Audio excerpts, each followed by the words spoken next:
you all doing? If you like reseller content, toy content, board game content, like, subscribe, comment below. So we got two board games. A little different because one of them in picture right now, I'm not trying to part out. Um, there's a lot of monopolies out there. And I've never run into this one, but it said collector's edition, and Transformers is actually pretty hot. Yeah, it's done well for itself with the movies. Kids are back into it.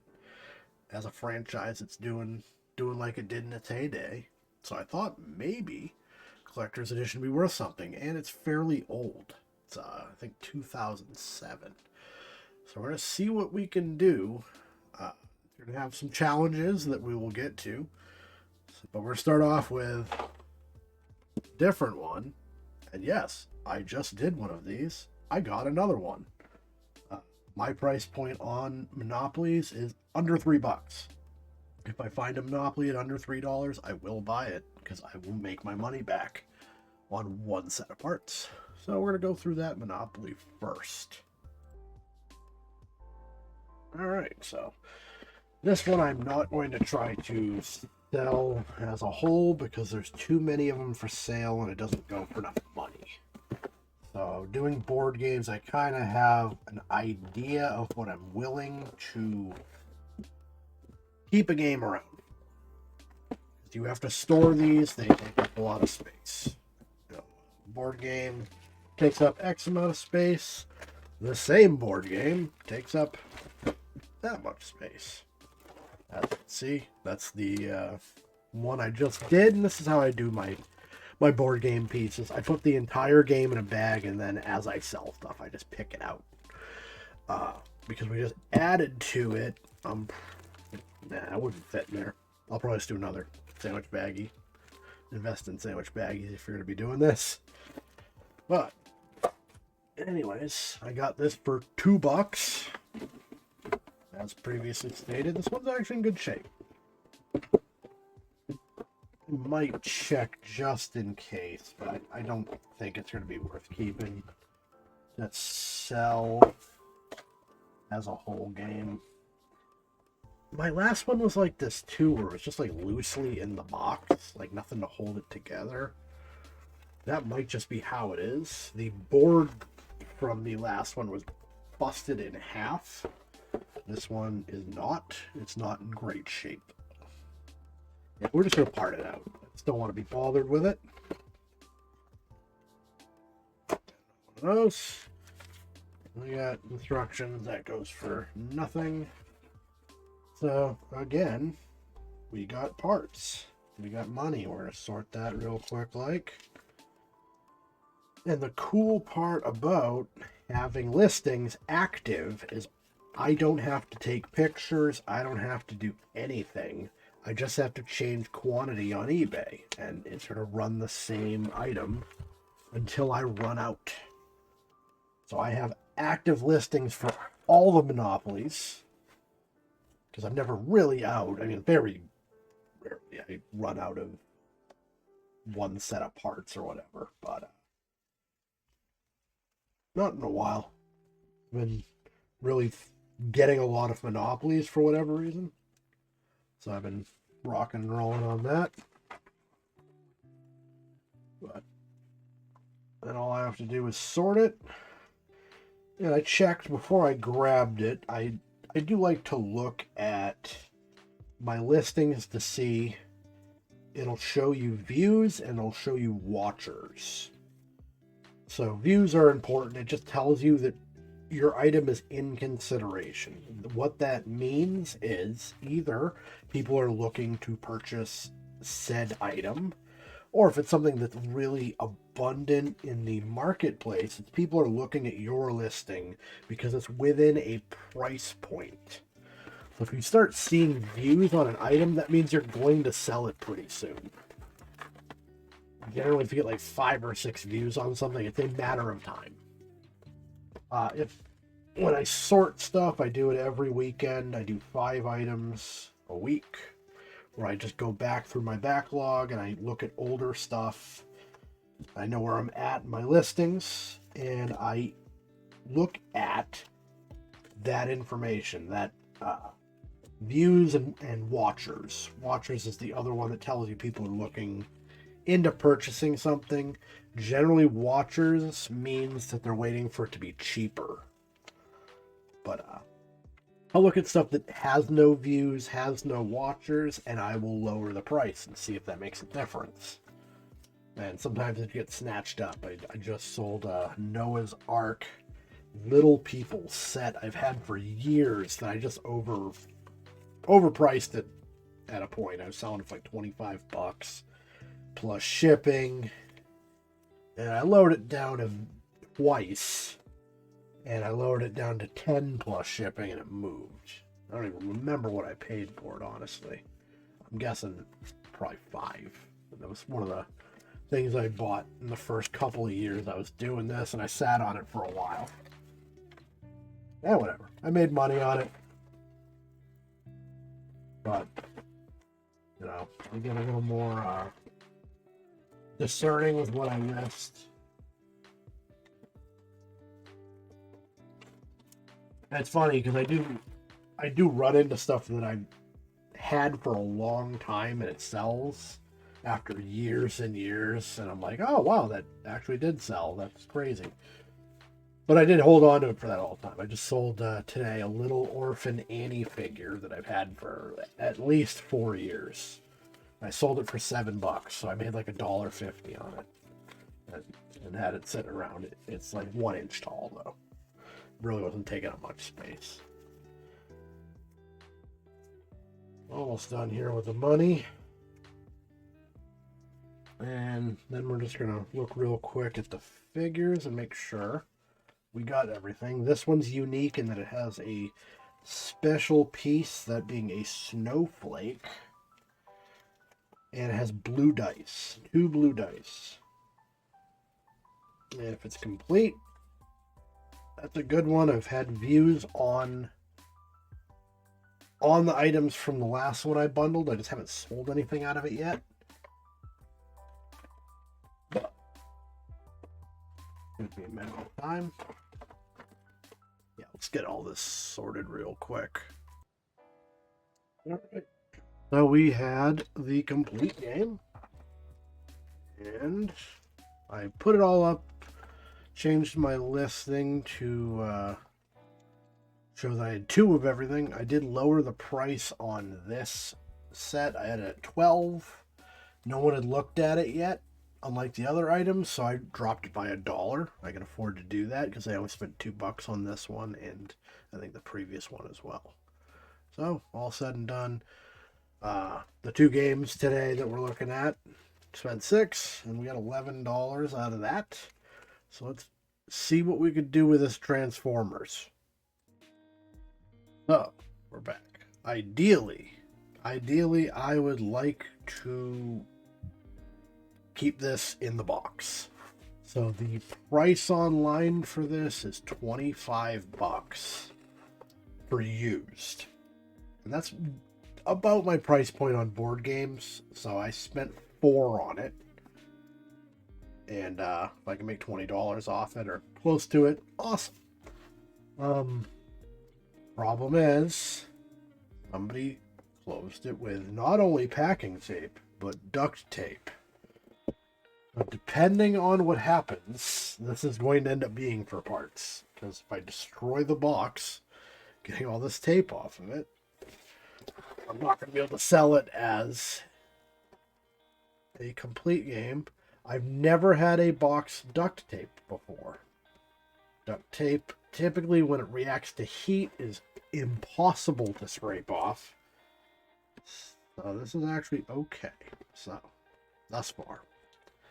So when you have to do this, you just go real slow.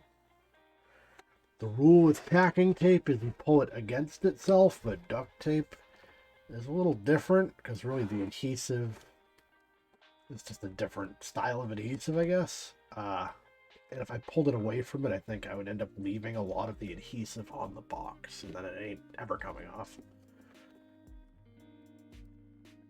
So we're just going to be super careful.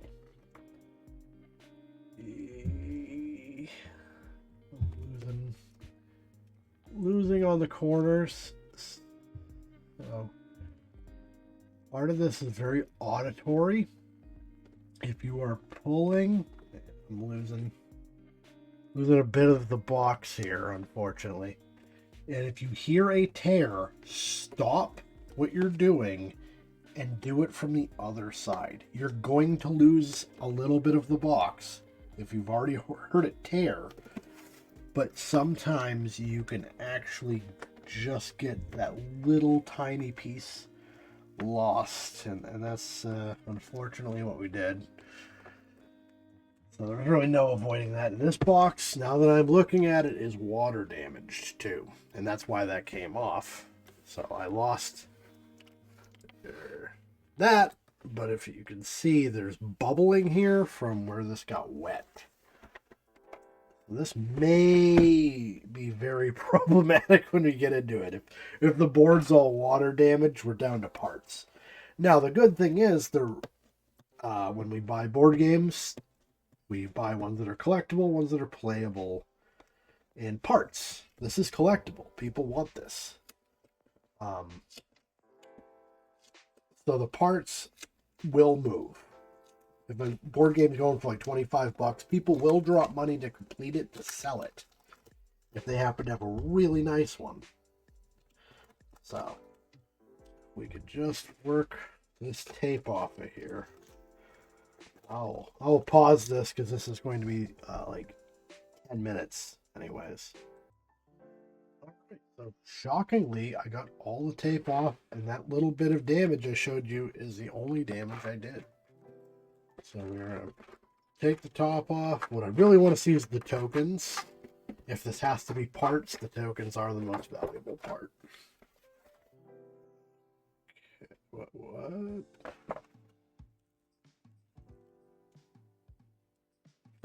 Whoa!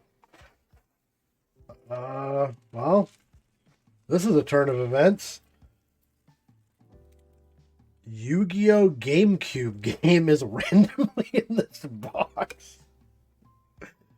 Score or not, I don't know, but yeah, that's just a bonus bit for us there. Okay. Super random, you never know. Okay, so the game was stored upside down.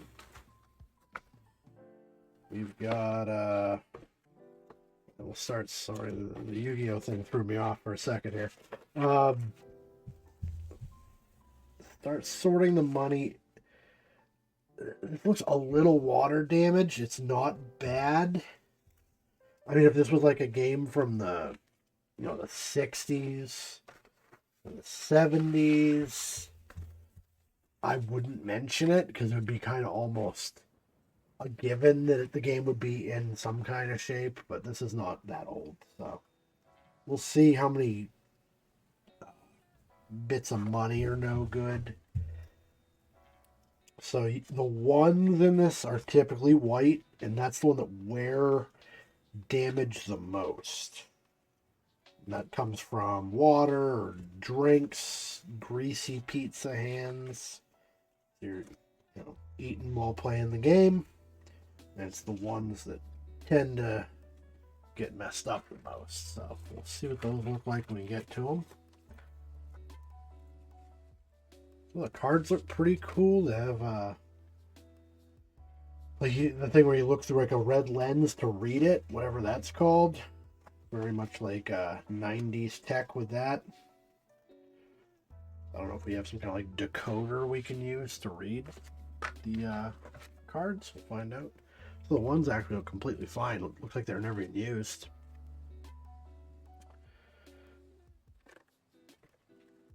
Got our properties.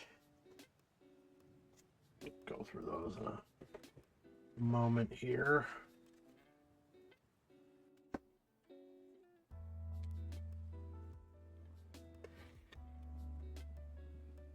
Yes, it doesn't look super bad. This part looks alright.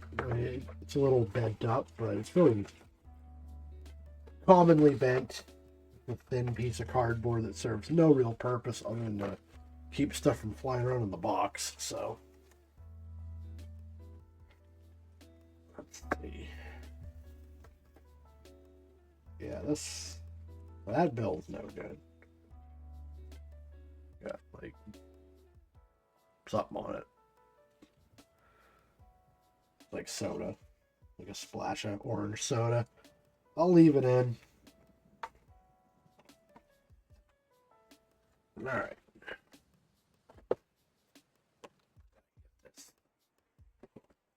Here.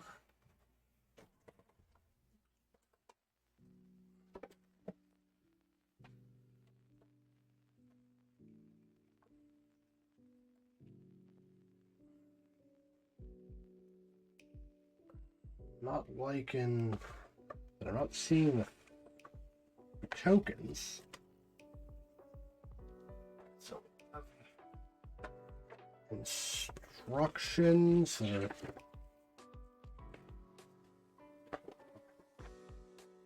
folded up weird. I think we're good. Instructions in decent shape. Another messed up blue bill. Let's get this money sorted here. All right. So other than a few of the blue bills, the money's okay.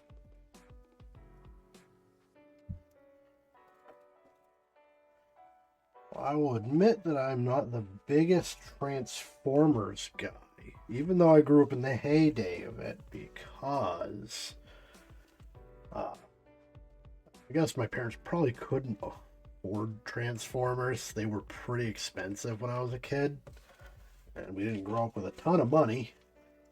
I had G.I. Joes that were hand-me-downs. I got Legos, I guess, and a few other toys, but Transformers I never seemed to have. My cousin, who I spent a lot of time with, had all the Transformers. I did like them.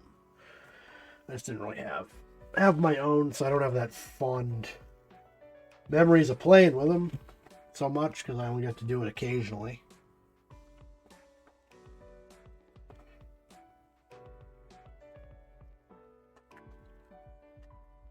Alright, so Caltran, we'll sort out our properties quick, make sure these are all here.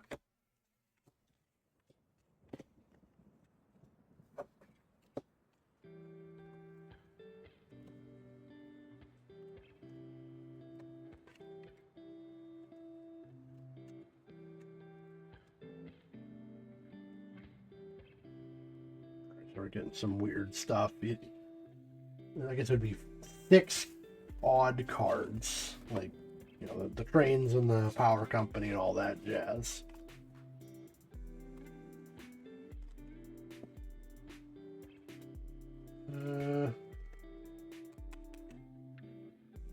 Missing one unless it's in this pile. That'll be the end. Oh, there we go. Cybertron. There are Cybertron and Earth being the two big properties in this game. So we got those. Okay, so we got our little card decoder, like I was talking about.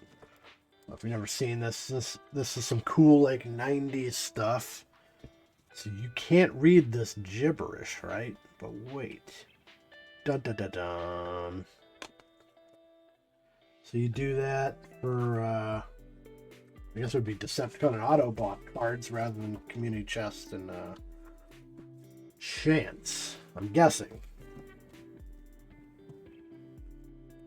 Holding off looking at the board because it would be kind of sad if it's totally ruined.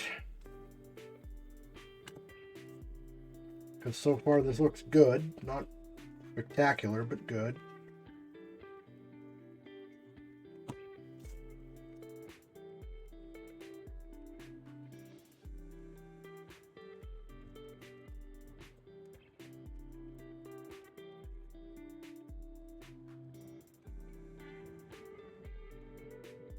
$16, $16. Alright, so we got all those. Autobot and Decepticon cards. Properties. Well, it should be like 12 and Sometimes 32, sometimes 24. Oh, this is stupid. Well, I guess it's on Earth, but this is hotels and houses. Not even different. The hotels are the same hotels as every other game. But yeah, I guess it's Earth. Excuse that. Just makes it hard to sell as a piece. The houses are purple for no real reason other than to keep with the Decepticons Autobots color scheme.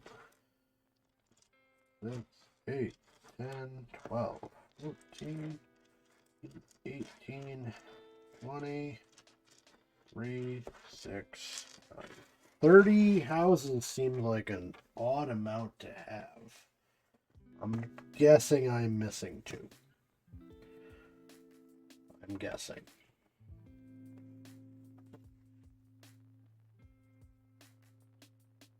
$32. What? So these are antimatter, not hotels, good sir. How dare you? These are, in fact, oddly shaped antimatter cubes. And these are energon cubes. Not houses. That's cheesy. You should have just called them hotels and houses. Now it's... I'm going to recount because we're kind of not in a good place here. If I'm missing 2, 4, 6, 8, 10, 12, 14, 16, 18, 23, 6, 9. We are missing 2 houses. It doesn't ruin us, but I have to say in the listing that it's not complete. Now, tokens, I'm guessing there should be 6. And I don't think we have 6. So we got Megatron. We've got Starscream. We've got the Boombox guy. Oh, we might have 6. Okay. We got Bumblebee. We got... I don't know. And then we have Optimus. Okay. And then just 2 regular dice. That's it. Now, the only thing we haven't looked at is the board. Alright. Doesn't look water damaged from the back.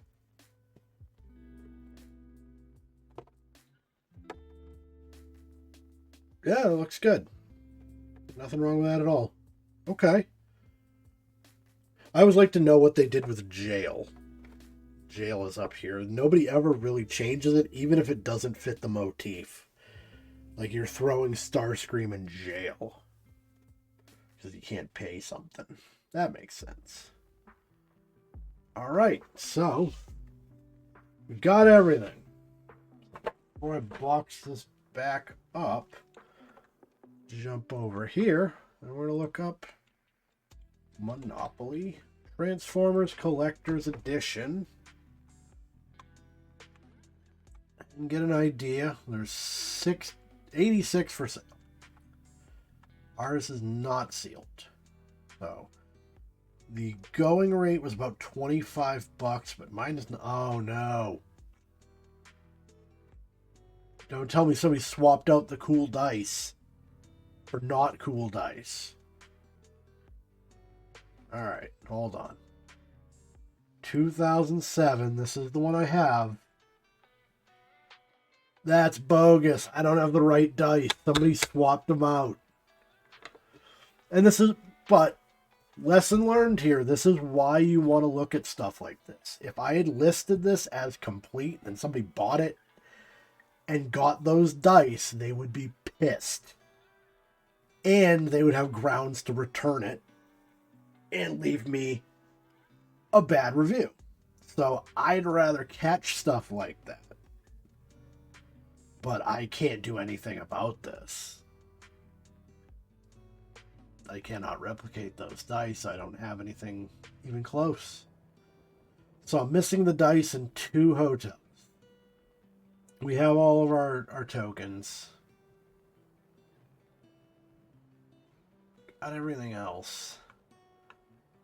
So that just kind of shot the whole thing in the foot, honestly.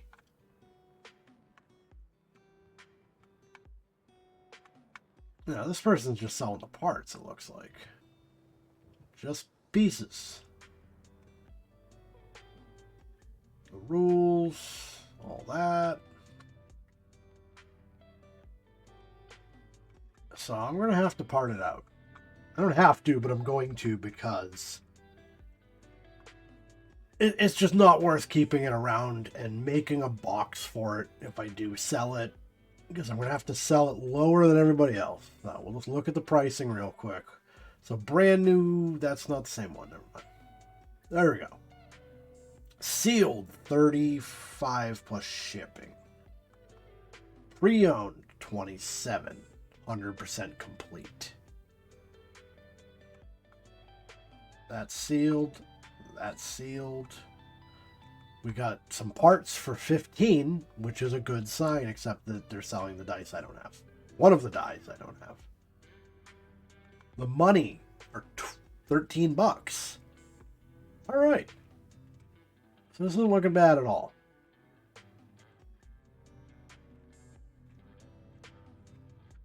So I'm just going to do my regular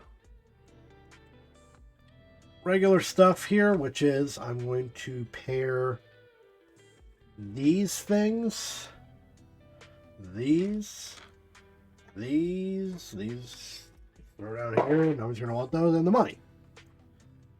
And I'll do...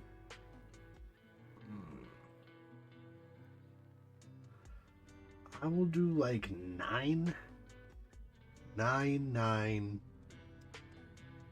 8, 12.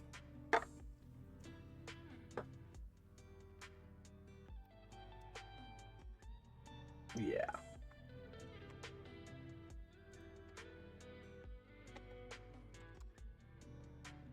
Something around there. And it's going to be harder to move, possibly. This is going to be tough because they're not complete. And I don't have those dice. The dice are cool, but whatever. That's the risk you take when you buy stuff. Like Transformers, Monopolies, and you don't know what's in it. But wait, there's more. What is this? Yu-Gi-Oh! The Falsehood Kingdom for GameCube. No case. Could this be a banger? We don't know.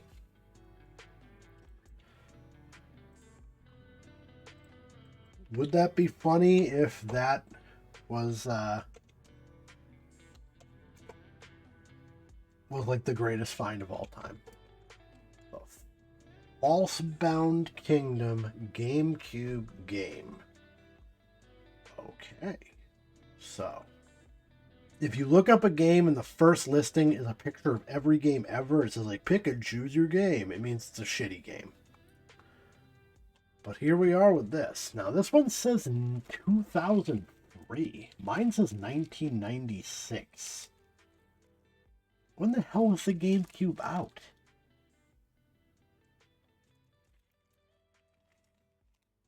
I mean, it's got to be the same thing, right?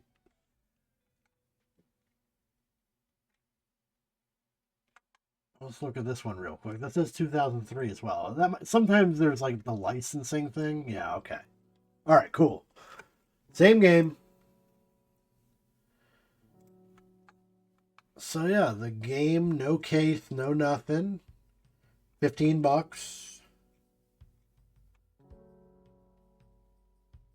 Disc only, 16 bucks.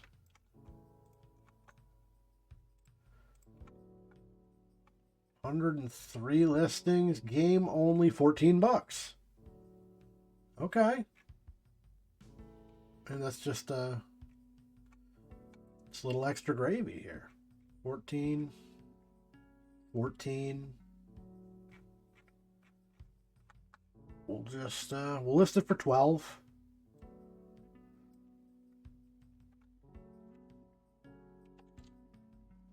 Nice. That's fun. I've never shipped a game like this. I don't know if I have a case. I'm going to have to devise something, because I do not want to send this in the mail like this. In worst case scenario, no, this is kind of a funny thing. I was going to do a video on how to package stuff.